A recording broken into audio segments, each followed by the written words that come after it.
decided that pipeline can be a mean to get Azerbaijan, Armenia and Turkey together has been long-standing idea, first developed in the mid-1990s by US officials, and it hasn't worked well, to be honest. And I see two main reasons for that. The first one is that the oil companies, and mostly BP, which is the largest investor in Azerbaijan in the oil and gas sector, has been very reluctant to see its pipelines taken hostage by the resolution of frozen conflicts such as the Nagorno-Karabakh conflict between Azerbaijan and Armenia.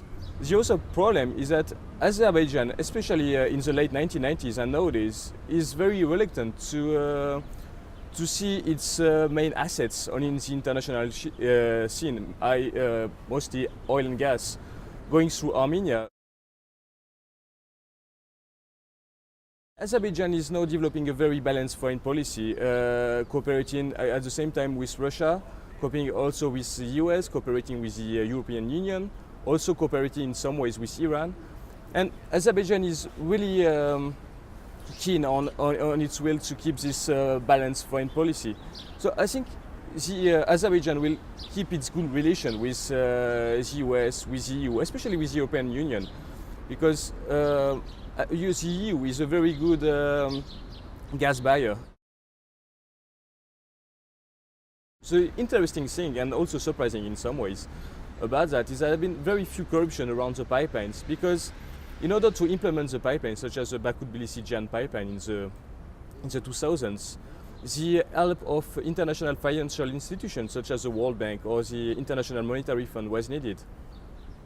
And so there have been kind of greater transparency on this project. But in the meantime, when you look at oil transportation, for instance, it's very transparent when it comes to pipeline, but when it comes to other means such as rail transportation between Azerbaijan and Georgia through the Baku-Batumi railroad, there have been a lot of suspicion of corruption. Of course, it's very difficult to prove, but it's kind of likely that there are a lot of corruption in this matter benefiting to Azerbaijani and Georgian leaderships.